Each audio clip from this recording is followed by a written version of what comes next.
Thank you so much, Jennifer. And thanks so much for the two previous presentations. I gotta say, they were both amazing. So let's see what we can do following up to this.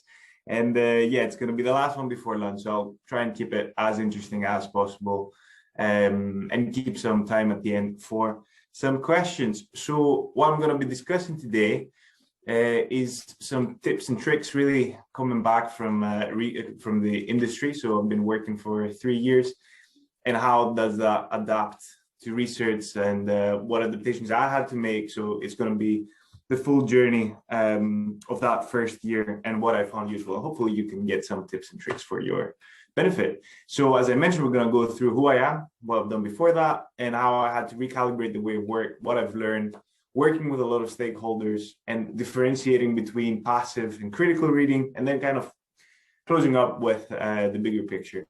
Throughout this talk, you can use the chat, as you've already done, so I don't really need to mention this, but I will anyways. So you can use it and put any questions you have. I can't see them because I have it on full presentation, but I'll see them afterwards. So just starting up with a very fancy graph. So it looks very intimidating, but what this is on the engineering side of things, and it's about decarbonization of heat. So everybody knows about electricity and wind turbines. What I'm looking into is getting rid of these gas boilers. So how we can see the system more holistically and meet the whole trilemma of energy in terms of security of supply, cost, and environmental impact. Again, very, very interesting, but it's essentially reusing heat. So that's kind of what I'm looking into. Now, for my research, there's a lot of stakeholders. So I think that makes this research project quite interesting. We have a public domain, which is the ETP. We have Ramble, which is a private business. And then we have the University of Glasgow and the University of Edinburgh. So it's 4 stakeholders and myself. So there's a lot of things to balance. And it's quite interesting to see how we superimpose their needs, superimpose their interests, and see what we can yield out of. Seeing what I've been doing up until I started this PhD was that I was a design engineer in Ramble, which is a consultancy. It's an engineering consultancy. And I had the chance to do some pretty interesting projects, which were ranging from designing net zero schemes, essentially, in Bloomsbury. So I'm staying in London, so this is, I'm remotely studying, so it's just down the road, actually. And then having the first net zero design for the British Antarctic station. So this hopefully will work. We don't know, but hopefully it does. And finally, one of my favorite, which was I was project manager for bamboo housing workshop in Lombok due to the disaster that happened with the earthquake. So it was trying to design a seismic relief house using local materials such as bamboo. Anyways, enough of that. Let's go to what you're interested in. So the reactions that I got from people were of 2 different things. One was when I said that I'm going to do a PhD, the first group was saying that that's amazing, you know, no more pointless tasks at work, no more Excel spreadsheets. You can get an actual technical understanding in terms of what you're saying and do your own research. You don't have infinite emails per day, which is a massive boost. And finally, no timesheet. So you don't need to say what you've done every half an hour of your day. But on the other hand, there were other people that were saying, why would you do this? Like, why would you go back? There's no reason to go back to studying. You're done with this. That's not the real world. Why would you choose to go back to that? That's definitely a step back in your career. Also financially worse off, which is not a light one, but it's a thing. And finally, that it's too long a commitment. Like, who can commit on this day and age for 4 years, especially if you're working and you're switching? At least here in London, I feel like everybody's switching a job after 2 years max. So yeah, it was very interesting to see these 2 different campuses in terms of the PhD decision. So going into this, I have to say the best metaphor, and I think Jennifer will be very proud of me because I changed these pictures from very pixelated ones to better quality ones, that it would be a river and a sea. So being in the industry, at least for me, it felt like a river. Like, you know, you have very set goal in terms of what you want to do. You have a lot of help from others guiding you in terms of where you want to go and what you want to achieve.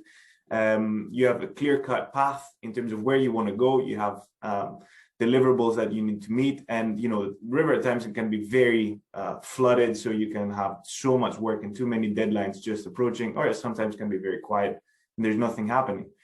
But on the other hand, it can be very repetitive. You do the same process again and again and again. So there's nothing too interesting after a certain point. On the other hand, starting research, it felt like just being thrown at sea because, you can go wherever you want. But at the end of the day, you don't know where you're going. And at times this can be very intimidating and very liberating. So you choose how you go and where you end up with your research. It's entirely up to you. So it has a very fascinating, but at the same time, scary aspect to it. So what I thought was what I had to change coming from a very fast-paced industry to research. And I think the main thing for me was to actually get that patience in reading and modeling and escape from a very get it done approach that I mean, this is for science, but I'm sure it can be in whatever other field. Where you just need to do a deliverable. It doesn't matter exactly how you do it, one way here and another, maybe cook something and let's get it over with. So you need to escape that and have a very systematic way that you perform both your review, so your literature review, so what you're looking into, and your results. So you need to be very transparent with what you're doing and very thorough, which sometimes can be very tiring, especially when you just want to get a task out of the way and continue with it. And I think it's quite different is that there's self-imposed deadlines in write-ups. It's not that anybody's really forcing you. I mean, you need to submit something after 4 years, but no one's really forcing you to do this. So you don't have this every 2 months or like even 2 weeks deadlines that you can just tick boxes off and feel like you have accomplished something in the very short term.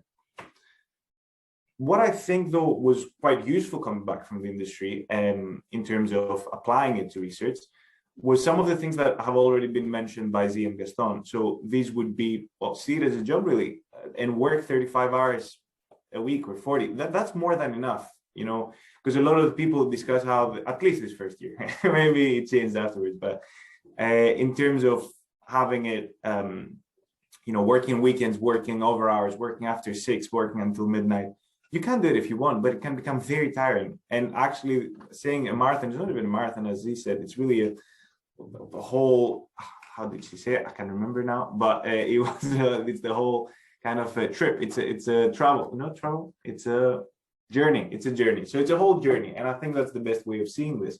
So keeping this very set for 35 hours or like working 8 hours a day makes it very copable for that period. Then do put deadlines and do stick to them. So say that by then I'm going to try and issue a paper. By then I'm going to have a monthly meeting with my supervisor. I'm going to have read that many papers or have done that much.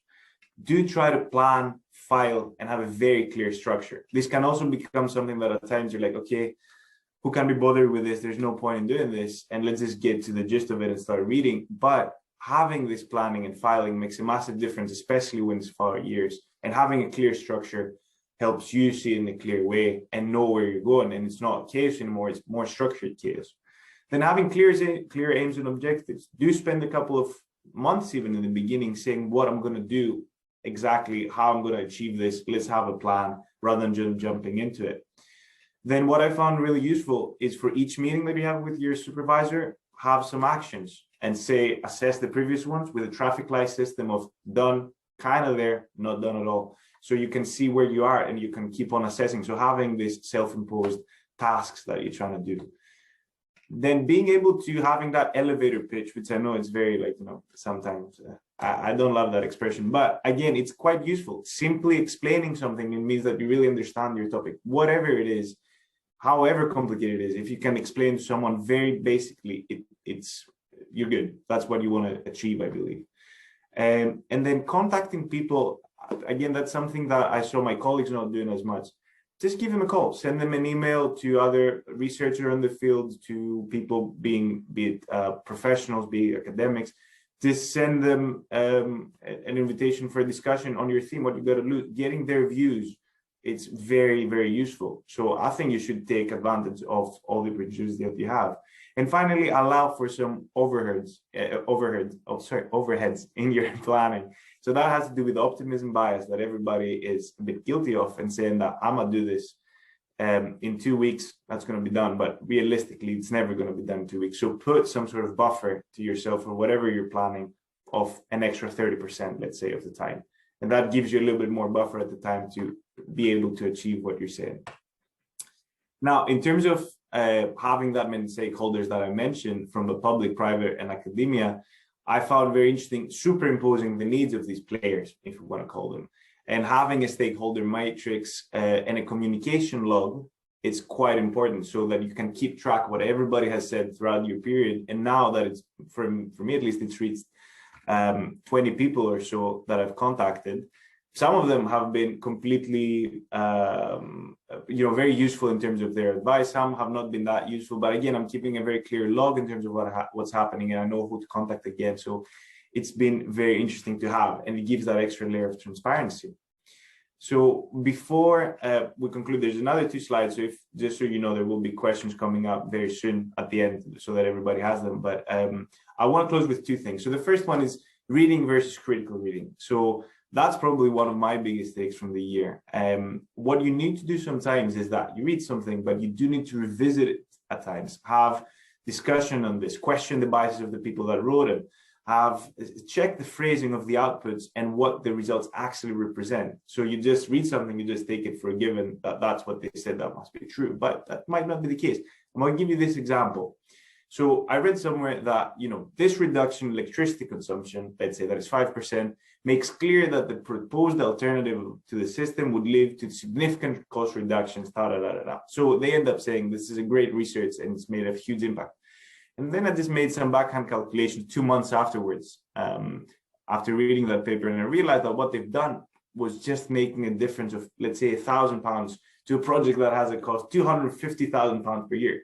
So it's a drop in the ocean. But the way that you phrase it, it makes a difference. So I'd say that do try to be very critical in terms of where you read, and it ties back to that bias that I was mentioning before, and that could guide your research a bit more. And I'd say in order to do that is to get a synthesis matrix so that you can compare the outputs of key research themes. So if you see that 1 or 2 papers disagree completely with the rest, something might be happening there. Why is there a difference? What's going on? So keeping track again, it's very important. And I just want to close with seeing the bigger picture. And I think that's, again, something that I've seen my colleagues sometimes struggle with, and even myself.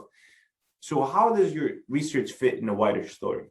Sometimes you get very sidetracked with what you're doing and very closed. You put your sides on and you're just going on autopilot. But how does whatever you do impact the wider society? What is happening with this? What is the story of what you're doing and what you're actually trying to get to? What components could you be missing? So, for example, you could be proposing something that's a great solution. It's very innovative, very revolutionary in terms of what it could be, but it couldn't happen, or it has some restrictions that you would miss from your technical background. But maybe if someone else saw that, they might just say, well, you're proposing something that can't even fit the house. This sink is great, but it can't fit to the bathroom. So the way I think that you can avoid this, and in general it would be very helpful for your research, is to go and try to have as much multidisciplinary collaboration as you can. So trying to get views from people from a completely different background to your own. If you're doing science, go to somebody doing, arts or maybe social sciences and discussing the project, because you just see it from a very different angle. And sometimes this can be extremely useful. Again, I just want to close with this in saying, for my project, for example, I was just, when I was talking before, it sounds very engineering-y. It's about decarbonization of heat and looking at the technical aspects. But what was extremely useful, it was in a conference which was multidisciplinary, and this came from a person doing visual arts, which essentially they question how would that digitalization that we're all talking about, and the engineering sector that I'm working on, that's the future, that's what we're saying, we're going to digitalize and that's it. But does that fit with the role of the citizen in the general kind of society? Do we need to change the paradigm of how that would work? Is digitalization going to alienate a very big part of the population? Do we need to see it from a very different lens? So again, and then it changes completely how you view the problem and how you try to approach it and how you try to solve it. So do try to talk and have as much multidisciplinary collaboration as you can. I'd say it's one of the biggest takes for me. Thank you very much for your time. And again, here's my contact details in case, please don't spam me, but if you want, it doesn't matter. If you have any further questions, or you found the research that I discussed interesting, or you want to get further information about how it was in the industry, because, you know, maybe you go back and you want to see, how do I approach this? I'd be very happy to give you some help. Thank you.